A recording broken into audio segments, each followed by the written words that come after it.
Vanilson Neves, seja muito bem-vindo ao Seeking Growth Podcast. Obrigado, Austin. Muito obrigado aí pelo convite, né? Pela participação aí em mais uma edição do podcast. É sempre um prazer poder estar partilhando aí esse meu conhecimento, essa minha participação no mundo da corrida, né? São aproximadamente um pouco mais de 24 anos aí que eu iniciei no esporte, que eu tive a corrida um grande passo na minha vida, né? Comecei como atleta, hoje sou treinador de corrida, tenho um grupo de corrida, uma assessoria esportiva que cuida de atletas de diversos níveis atléticos, né? Desde do atleta que está iniciando, que realmente não corre e não tem contato com a corrida direto, assim, né? Que faz somente caminhadas, e atletas de performance mesmo, que são corredores amadores, né, que buscam performance mesmo. Então a gente tem um grupo que trabalha com diversos níveis atléticos aí, né. E hoje eu estou bem contente de poder estar partilhando um pouco mais de todo esse meu conhecimento ao longo da minha carreira, que além de treinador, eu também sou atleta também, sou maratonista, bicampeão da maratona da Disney, né? E tenho três vice-campeonatos na própria prova também, na maratona da Disney, e dentre outros títulos e outras provas também, né? Então, para mim é um enorme prazer poder estar partilhando todo esse conhecimento, toda essa minha participação no atletismo aí ao longo desses 24 anos, né? Vamos lá, Vanilson, você está há muito tempo nessa área e nos últimos episódios eu sempre venho conversando, estou conversando com mais gente sobre do mundo da corrida, né? Como eu te falei antes da gente começar. E aí aquela questão, a corrida está no hype, a corrida não está no hype, um alto e baixo normal. Como é que você está vendo esse momento atual, né? Lembrando, para quem está ouvindo, sei lá, no futuro, a gente está em outubro de 2024. O momento da corrida hoje a gente está um hype enorme, né, de crescimento, por um lado muito bom, né? Um pouco antes da pandemia ali, a corrida já estava em ascensão, já estava num grande crescimento, né, com o avanço das corridas noturnas, né, que era a balada do corredor, né. Então, hoje, se você quisesse um convite de balada, você iria para uma prova noturna, né? Então, algumas provas até oferecem open bar, então, atrair o corredor. E veio essa época, esse período tão crucial que nós tivemos, que foi o período pandêmico, né? E a pandemia, ela teve o lado ruim, né? Que muitas pessoas tiveram entes queridos, né, com perdas aí de entes queridos. A gente teve um confinamento, muitas pessoas tiveram perdas também financeiramente, né, por conta de empresas, enfim, a gente teve esse lado ruim. Por um outro lado, teve o lado bom, né, o lado bom que as pessoas puderam buscar meios, né, de cuidar um pouco mais da saúde. As pessoas se preocuparam um pouco mais. E essa preocupação, ela trouxe o confinamento juntamente com a atividade física. Então, a única maneira de a gente poder ocupar um pouco a mente, né, e se exercitar era com atividade física. Então, tinham inúmeros treinadores que faziam lives, né, para fazer com que as pessoas pudessem se exercitar no confinamento. Após essa liberação, automaticamente, as pessoas sentiram a necessidade de, de continuar se exercitando. E aí é onde entra a corrida, né? Porque teve gente que dentro do confinamento estava correndo com 10 metros quadrados, 5 metros quadrados, né? Faziam meia maratona, desafios de 10, sei lá, 5 quilômetros.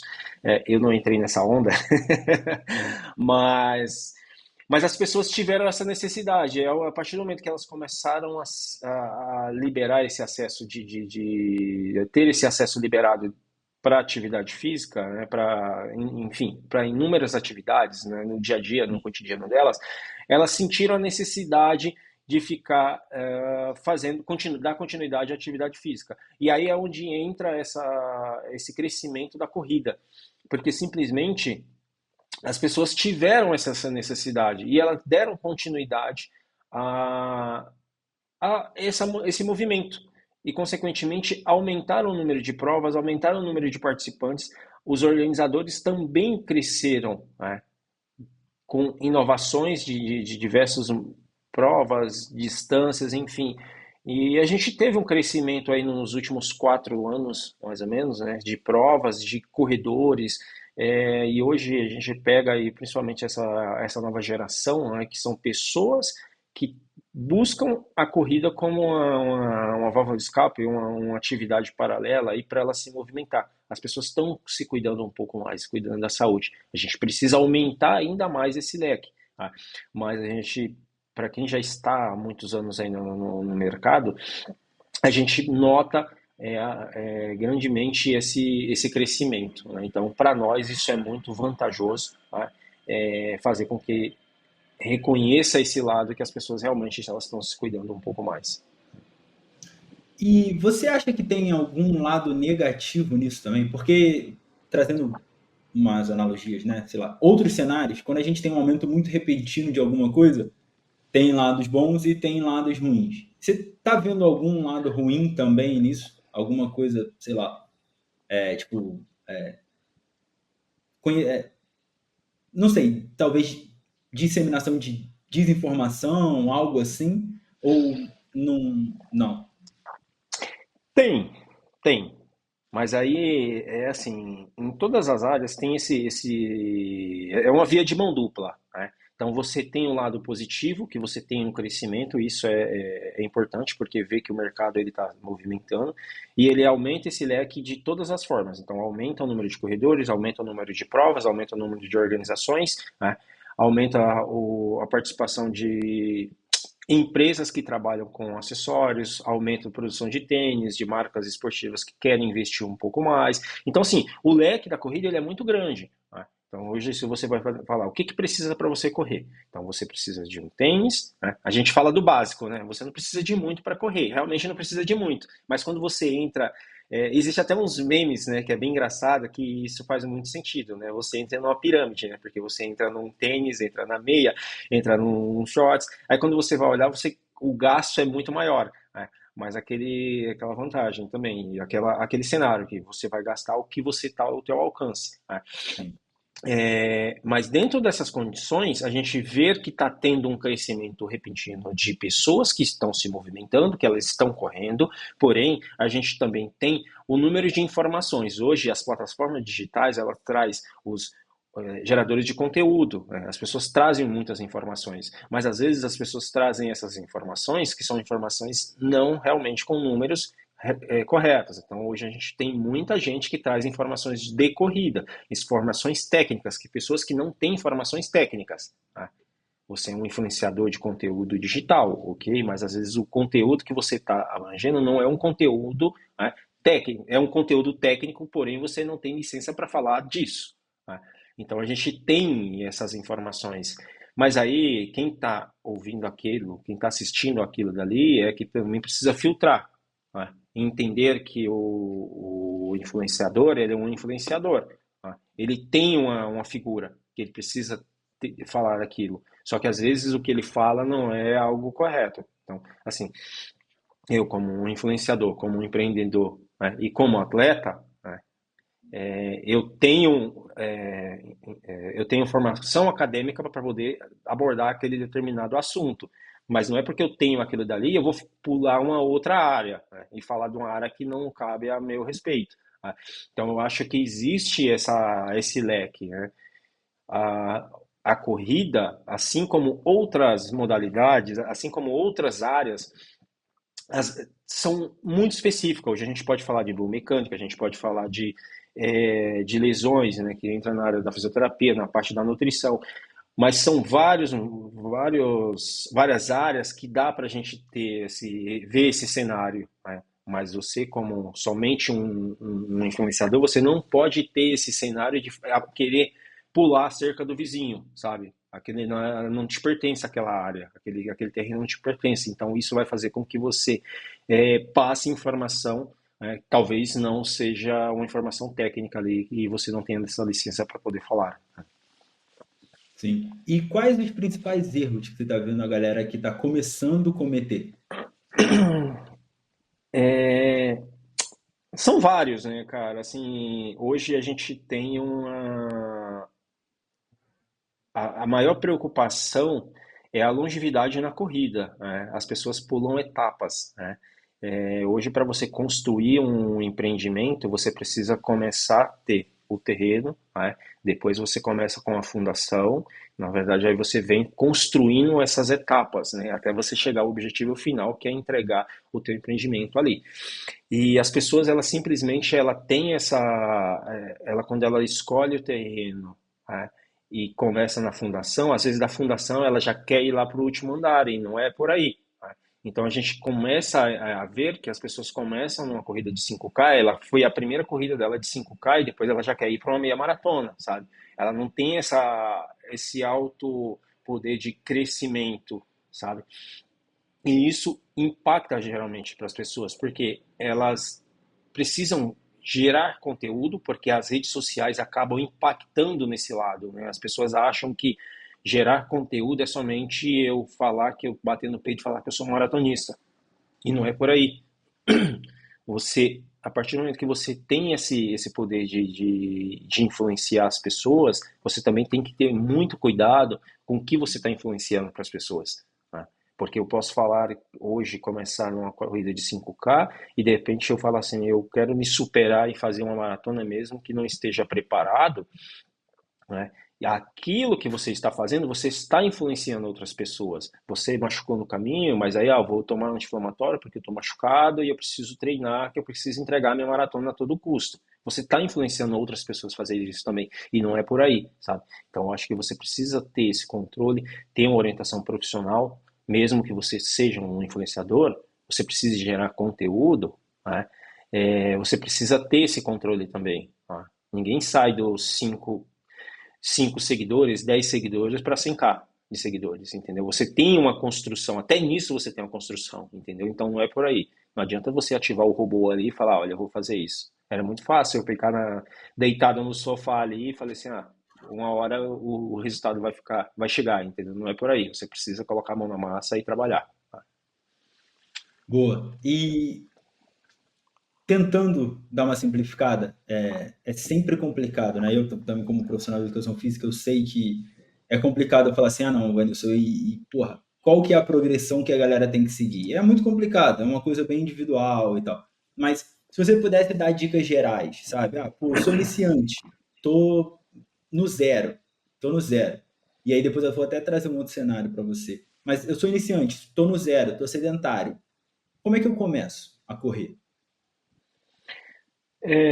A partir do momento que você buscou essa mudança no seu estilo de vida, né? É, a partir do momento que você iniciou e você tem um sonho de construir e de realizar uma maratona, você já está treinando para sua maratona. Tá?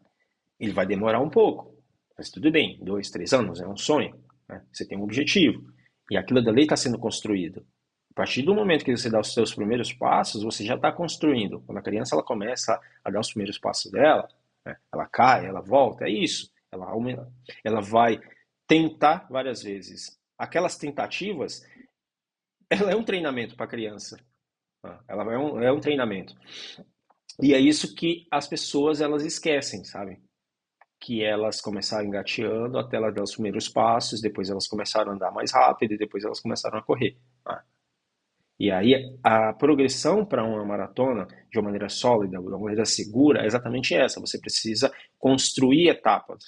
Você precisa fortalecer essas etapas para você chegar ao seu objetivo final. Tá? E aí você não tem que estar pulando etapas, né? Porque é questão de você querer acelerar o processo e acelerar o processo e vai ter alguns riscos, né? Tanto de maneira positiva quanto de maneira negativa também.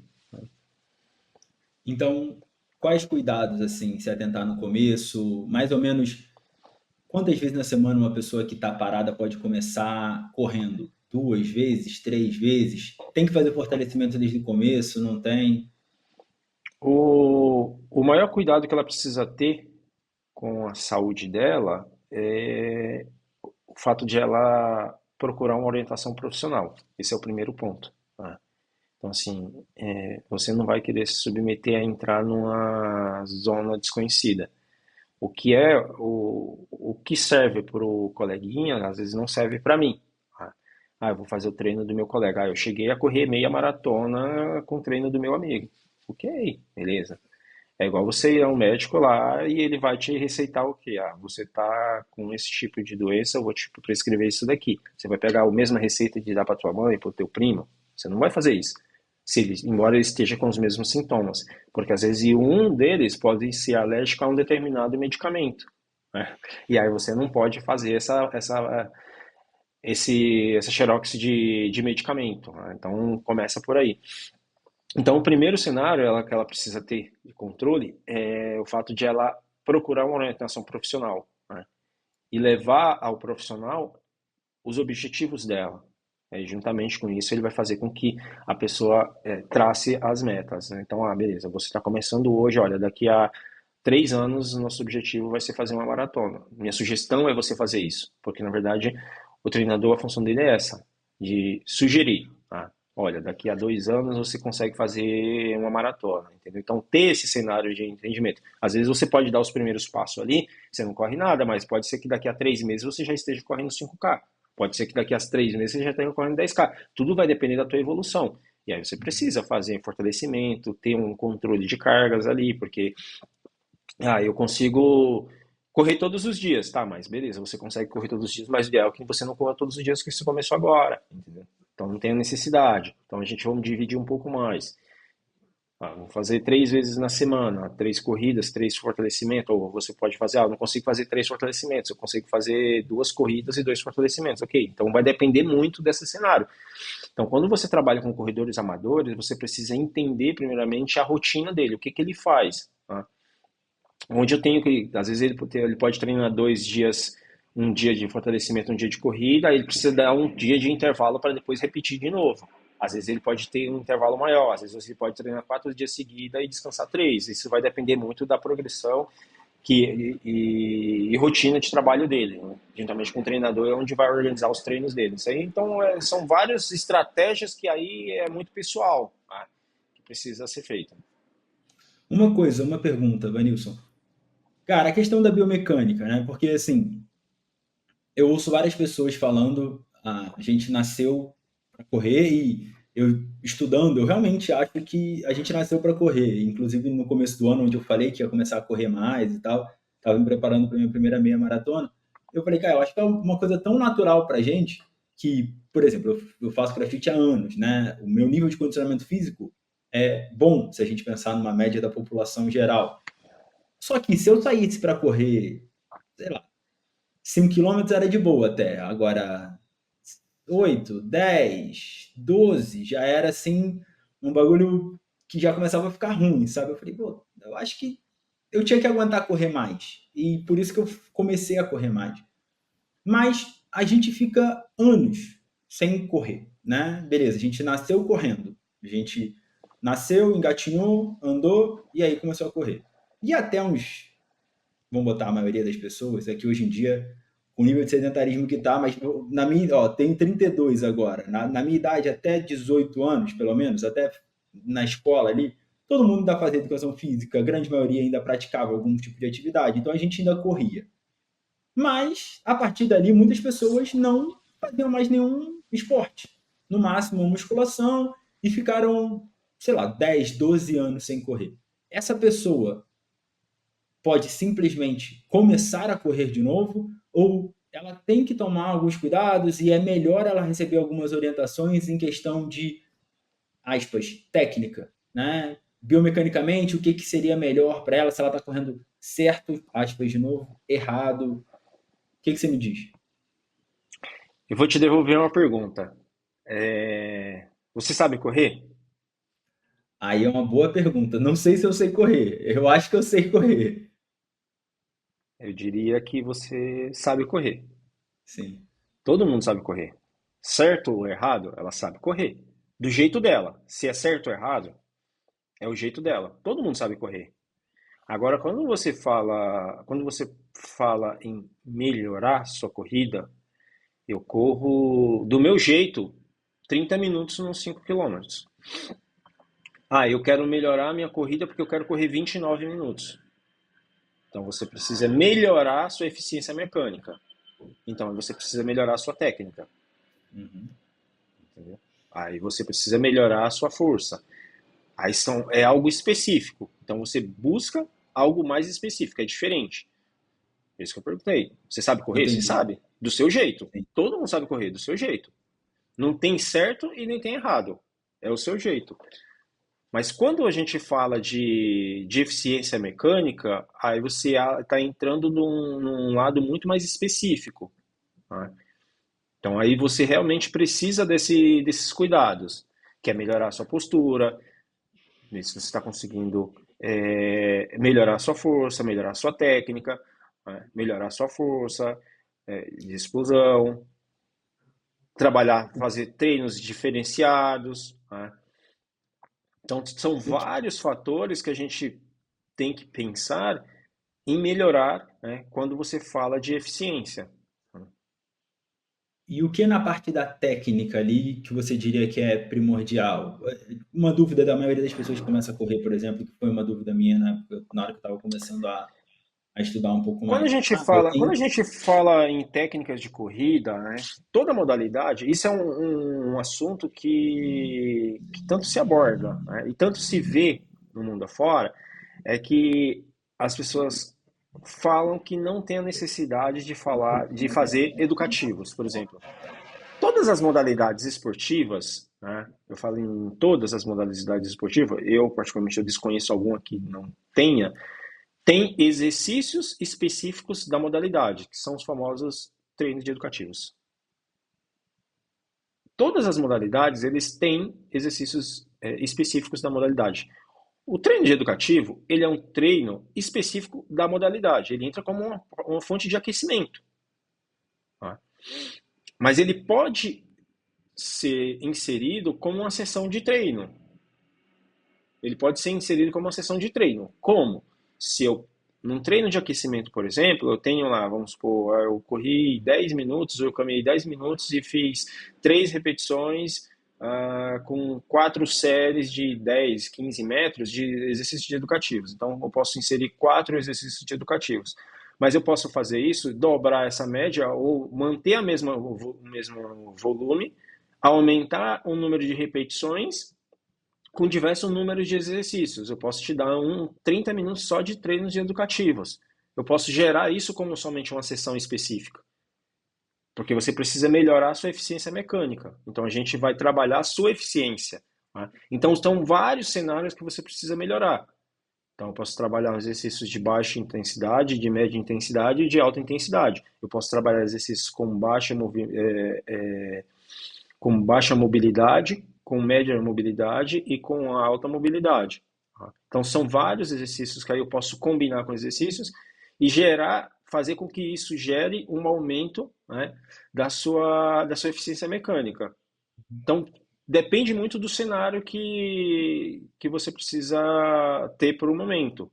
Aí, como uma função técnica, o treinador ele vai ter uma junção de fazer com que possa entrar num funil e fazer com que você consiga chegar ao objetivo final.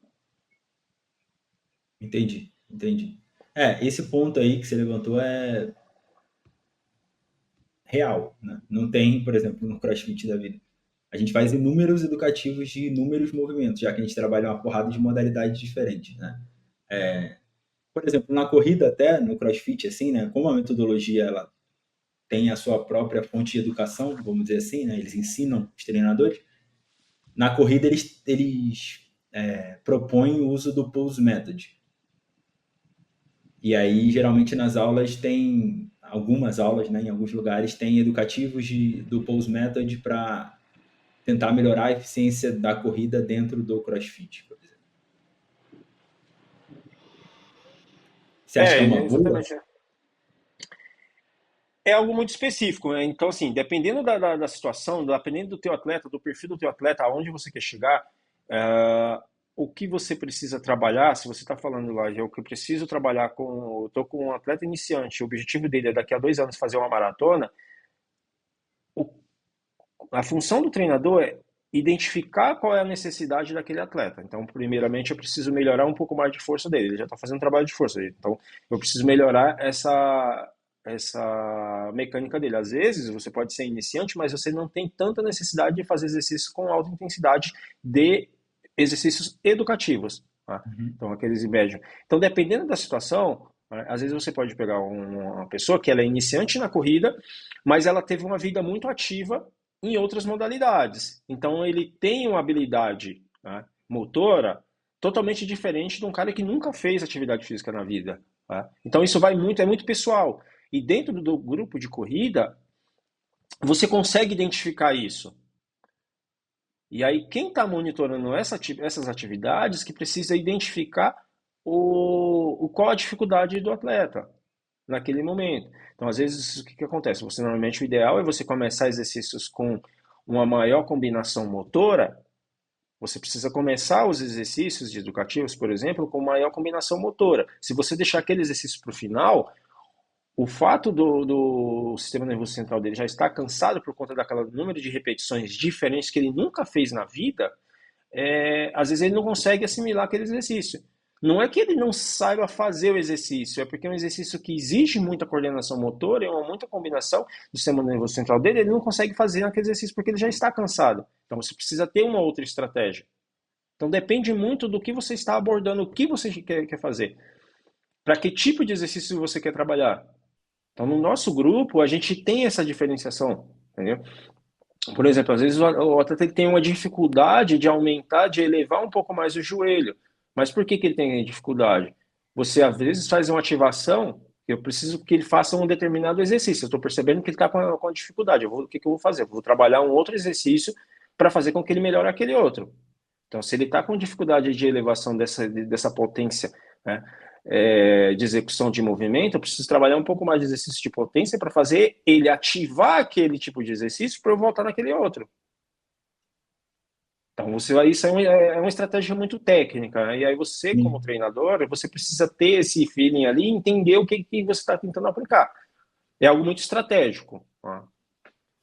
Para alguém que quer correr bem, vamos botar assim, né? Por exemplo, você falou que tem várias pessoas mais novas entrando no mundo da corrida, né?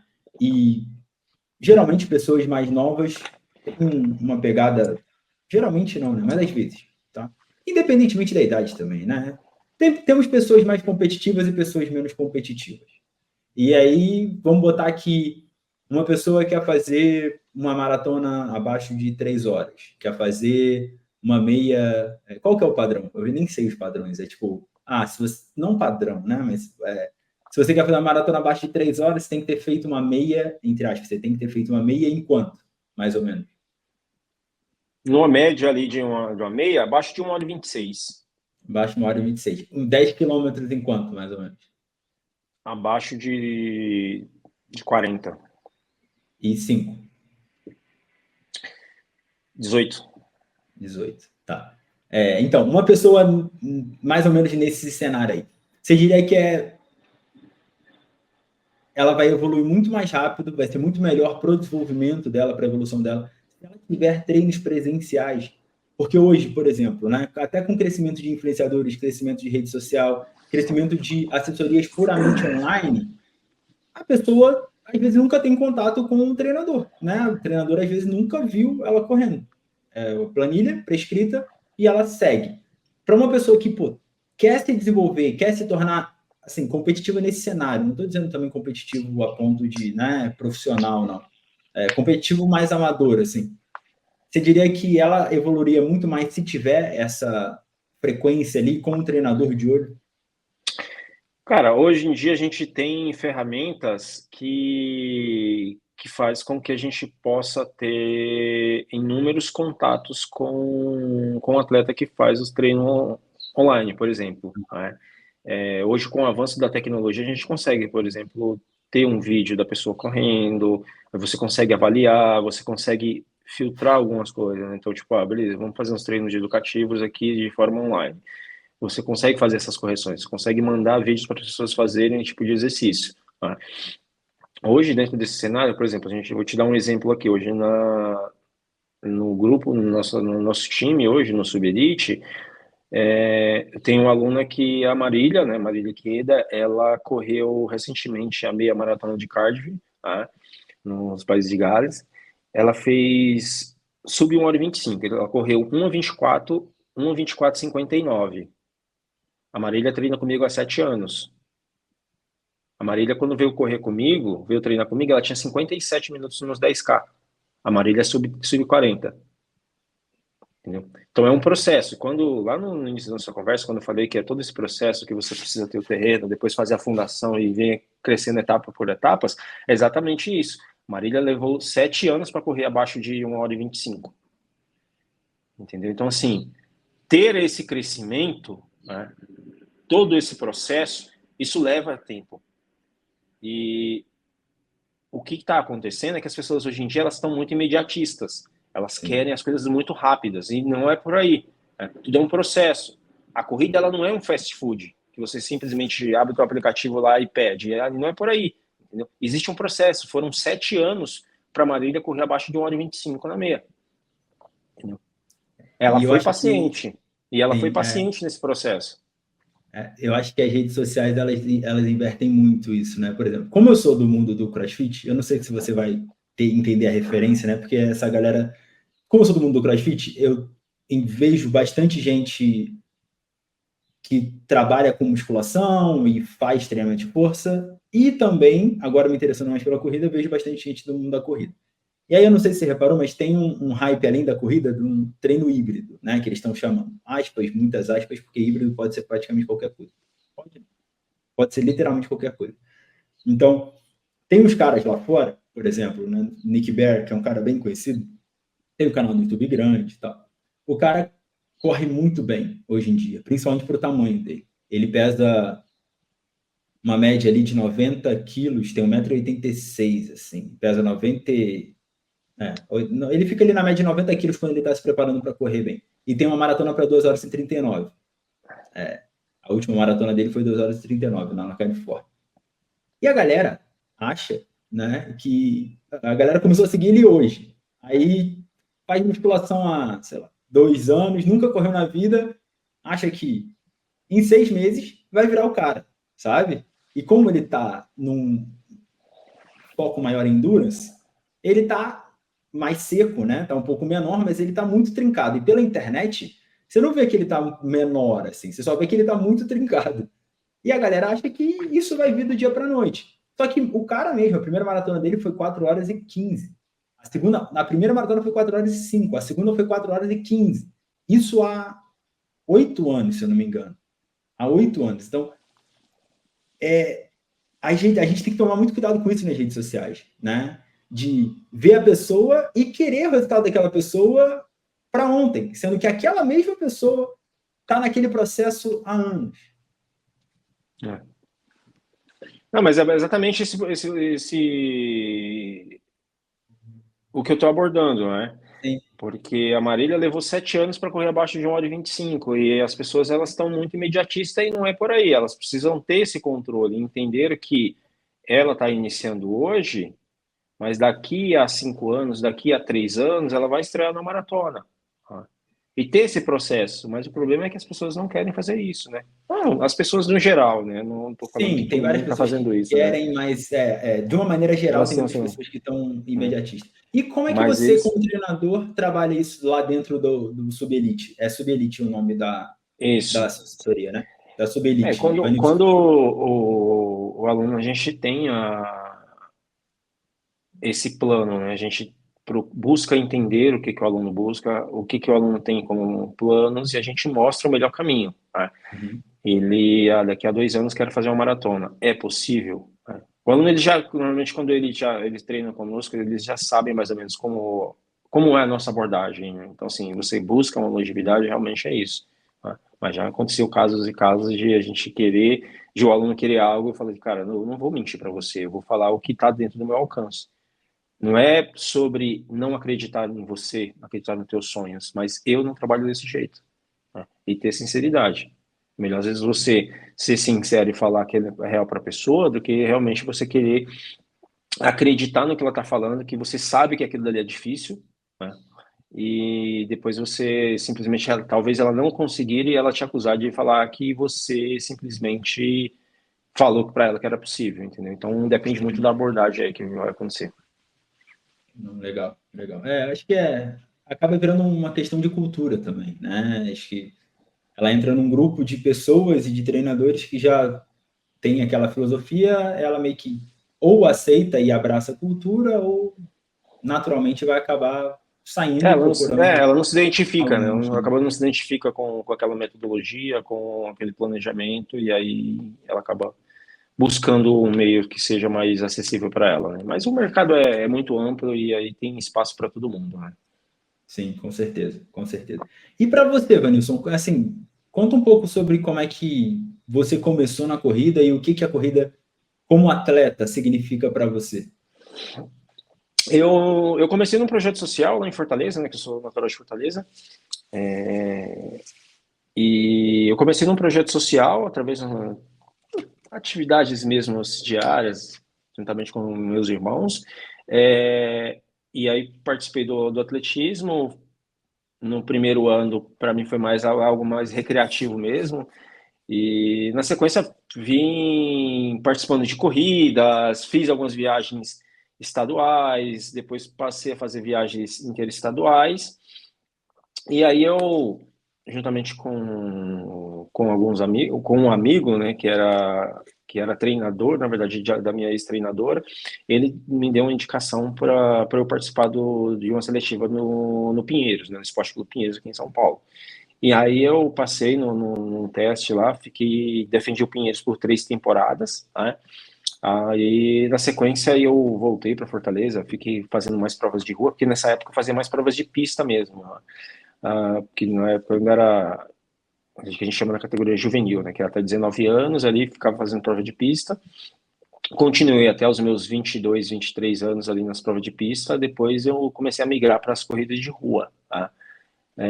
Depois eu vim para São Paulo, que recebi uma proposta na Bolsa de Estudos. Aí estudei em São Paulo, já comecei a migrar um pouco mais para esse lado da corrida amadora, né? No entanto, eu tinha essa perspectiva somente de corrida como atleta mesmo, continuei correndo. Fiquei na faculdade, estudei os 4 anos. Na faculdade ainda estava competindo ainda pela faculdade, ainda como atleta, e na sequência que saía, já nos meus últimos anos, assim, já estava trabalhando na área, já do lado amador, e aí aí despertei o interesse de trabalhar com corredores amadores, né? Foi aí onde surgiu a Subelite, né?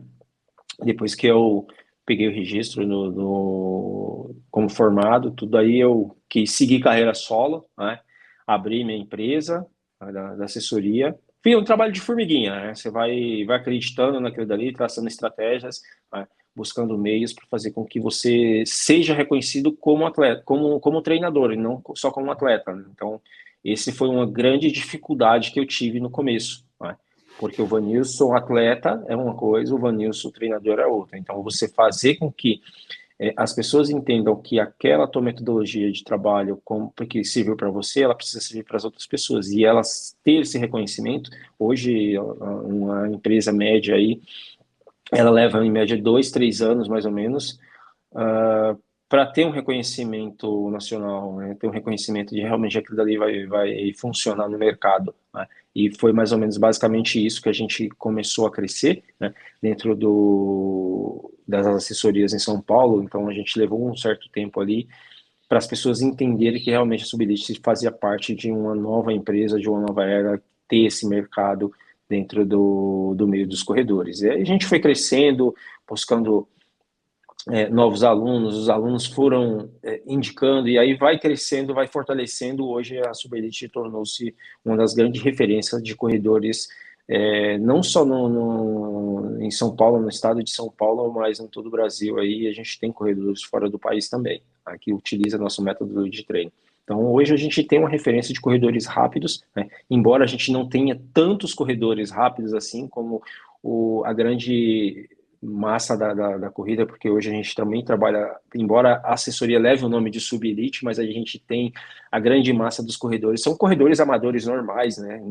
Normais que eu levo no sentido de aquele que corre um pace de 6, de 5,30, de 5, então a gente tem uma grande massa de corredores maiores, são mais ou menos nesse nicho aí, não só são de corredores rápidos, embora leve esse nome subilite e carregue também esses corredores rápidos. Sim. Vanilson, teve algum caso aí, e se você puder contar, beleza, mas se não puder também, não tem problema. Mas, tipo, algum caso de uma pessoa que começou a correr, tipo, amadora, mas quero começar a correr e tal, quero trabalhar com vocês, e não tinha perspectiva nenhuma, mas acabou virando, assim, não profissional, porque acho que é meio difícil, né? Ou se pode ter, né? Não sei. Mas alguém que ficou muito bom, que você fala assim, cacete, realmente a pessoa se surpreende e você se surpreende. Teve algum caso desse? É o caso da Marília, né? A própria Marília que eu citei É aí, ela verdade. corria 57 minutos nos 10K e hoje corre abaixo de 1h25, né? Hoje a Marília está nos principais pódios de provas de corredores amadoras na cidade de São Paulo, né? Então, ela, principalmente esse circuito track and field aí, ela está em todos os pódios, dificilmente a Marília está fora de um pódio desse daí. Então, é uma corredora que chegou para nós lá nos meados de 2017 ali, 2016, 2017, com um intuito participativo. Marília é muito dedicada, faz o que precisa fazer, né, de treinamento, sempre foi uma pessoa muito talentosa ali, insistente, né, porque não adianta você só ter talento, você precisa ter disciplina, né, e simplesmente entregar o que precisa. E ela é uma pessoa muito dedicada e gosta de correr, né, ela tem a corrida ali como uma atividade mesmo que está no cotidiano dela. E ela hoje tornou-se a corredora que tornou por conta exatamente dessa insistência, né? E essa crença no processo. Tá? Legal, legal. Agora conta um pouquinho sobre como é que é a sua relação com as provas da Disney, porque para ser campeão duas ou três vezes, Duas.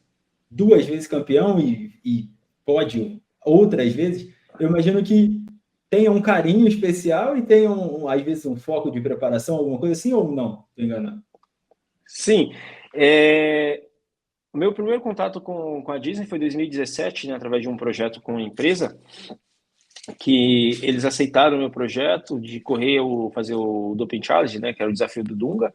E aí eu participei da Maratona da Disney, do desafio, que são 4 provas, que começa na quinta-feira, então é de quinta a domingo, começa com 5, 10, 21 e a maratona. Aí eu participei do desafio, fui segundo no 5, ganhei os 10K, aí a meia maratona, por conta das condições climáticas, ela foi abortada, não teve a prova, e aí fui direto para a maratona, e na maratona fiquei em segundo lugar. Né? Através da minha performance da maratona, eu pude analisar e falei, o ano seguinte eu volto para cá, mas aí só volto na maratona, porque é uma prova que realmente me deu esse carinho, né? E era um sonho poder participar da Disney. Voltei novamente, fiz a minha melhor maratona da vida, né, de recorde pessoal, e fui segundo colocado na prova. Então, desde então, aí fui insistindo em voltar, porque aí 2 vices, o sonho era um dia eu ainda vou ganhar essa maratona, né? E 2022 eu voltei novamente, ganhei a prova, né? E aí na sequência eu voltei como atual campeão da prova, fui segundo, e aí insistentemente voltei novamente em 2024 e fui campeão novamente. Né? Então tem esse carinho muito especial aí pela Maratona da Disney. Então, hoje eu tenho 3 títulos de vice-campeão e 2 de campeão. Legal. Qual que é, Vanessa, o seu RP na maratona? Tenho 2 horas 20 e 25, 2018. Dá É um pace de rápido. 3,20 por quilômetro, 18 km por hora. É rápido, hein? Você tá louco. Bota 18 km por hora na esteira aí e vê quanto tempo você segura para quem está em casa, né? E uma curiosidade aqui também, Vanilson. Por exemplo, uma pessoa que quer se preparar para fazer o desafio, né? 5, 10, 21, 42. Quais dicas você teria para dar? Porque eu imagino que seja um pouco diferente do que se preparar só para uma corrida, né? O desafio do Dung, ele tem esse desafio, né, de dias seguidos de provas. Então, assim, inicialmente você começa essa preparação como se fosse uma preparação para uma maratona mesmo, né? Uhum. E aí, na medida que você vai se aproximando um pouco mais dessa metade do ciclo da maratona, você começa a fazer treinos mais específicos, né, que são dias seguidos de treinos aí, até você chegar ao objetivo final, né? O ideal é que essa eu não posso explicar muito porque são treinos muito específicos, né? E aí Sim. entra muito na parte técnica e aí você precisa estudar todo o cronograma do atleta, mas basicamente é isso, ele precisa fazer treinos seguidos, né? Não precisa ser treinos seguidos todas as semanas, mas alguns picos de treinamento, que é algo muito específico, ele precisa ter esses dias seguidos para fazer com que o corpo dele acostume com aquela rotina de 2 dias, de 3 dias, de 4 dias seguidos de treinos, né? Para fazer com que ele chegue no dia da prova e ele tenha esse objetivo final. Sim, boa, legal, legal. Vanilson, pô, muito obrigado pela presença, foi um papo muito legal, muito enriquecedor, acho que a galera vai gostar muito, e eu acho que, além de tudo, um papo, assim, que é fundamental para um iniciante, sabe? Escutar esses conselhos e entender que não vale a pena pular etapa. Eu acho que às vezes a gente precisa aprender na dor, né? A gente tem essa mania, o ser humano de uma maneira geral, tem essa mania de aprender na dor. Mas não precisa ficar. Bom, quem for mais inteligente não precisa aprender na dor, né? A É, dica está aí, o conselho está dado, mas caso aconteça, não vai se repetir, né? A pessoa uma vez já vai ser o suficiente, vai lembrar de tudo que ela já ouviu, e aí já vai ser suficiente para que, se Deus quiser, não se machuque mais, não se lesione mais, etc. Né? E tenha realmente longevidade na corrida. Onde é que o pessoal pode te encontrar nas redes sociais, encontrar a Subelite, quem quiser entrar em contato para saber mais como é que funciona o trabalho de vocês? eu acho que a questão diante de tudo, o corredor, seja ele um iniciante, seja ele que já tem um nível já um pouco mais avançado ali na corrida, ele precisa ter essa segurança, né? Entender que a corrida é algo que esteja atrelado ao estilo de vida dele, né? Que ele busque, né, como melhoria. Não estou relacionando a performance, mas estou relacionando Sim, mesmo a longevidade ali. Então, ele ter esse prazer, né, essa conexão com a corrida, né? A lesão, né, é uma consequência do resultado. Isso pode acontecer no caminho. São erros que a gente pode ter via ali, tá? Em algumas circunstâncias, mas isso faz parte do processo. Para me encontrar nas redes sociais, é no @Vanilson Neves, né? Tanto no Instagram, Facebook, né? E a Subelite é Subelite Vanilson Neves, tudo junto, né? Então lá, se quiser informações de treinamento, assessoria, enfim, é só mandar um DM lá que estou conectado. vai estar tudo aqui na descrição também. E onde é que é? Vocês têm treinos presenciais, o Vanilson, aqui em São Sim, Paulo? hoje a Subelite ela tem de duas maneiras, né? Na verdade, eu costumo dizer que são três maneiras, né? Para quem está em São Paulo, a gente atende no treino presencial, às terças e quintas, no Parque do Ibirapuera, no Museu Afro Brasil, em dois horários, das 6 às 8 da manhã e das 19 às 21. E aos sábados Uhum. a gente está na USP, né, na cidade universitária, na Escola de Aplicação, aos sábados das 7 às 10 da manhã. E aí eu tenho a gente utiliza três maneiras de treinamento, que é o treino presencial, o semi-online, né, e o treino totalmente online. O semi-online é aquele cara que não consegue ir durante a semana, só consegue ir aos sábados, ou ele consegue ir durante a semana, não consegue ir aos sábados, e o online é o cara que não consegue ir nunca, né? No Sim. treino, ou eventualmente algum treino desse daí, né? Às vezes o cara mora lá em Manaus, como a gente tem aluno lá em Manaus, não consegue vir no treino presencial, ele treina online, mas em algum evento ele tá em São Paulo, em São Paulo aí dá para ir no treino, né? Você é um aluno, a partir do momento que você é um aluno, você faz parte do nosso grupo e aí pode frequentar os nossos treinos presenciais aí. Legal. Então vai estar tudo na descrição também, galera. Não precisa necessariamente procurar, é só clicar no link e já vai direto para lá. Valeu? Vanilson, muito obrigado mesmo e até uma próxima. Valeu, obrigadão aí, é um prazer enorme poder estar partilhando todo esse conhecimento aí com vocês. Tá curtindo ouvir o Seeking? Então não se esqueça de se inscrever no canal e deixar o seu like. Agora, se você gostou desse episódio, eu te garanto que você também vai gostar desse aqui. Clica. Já clicou? Bora!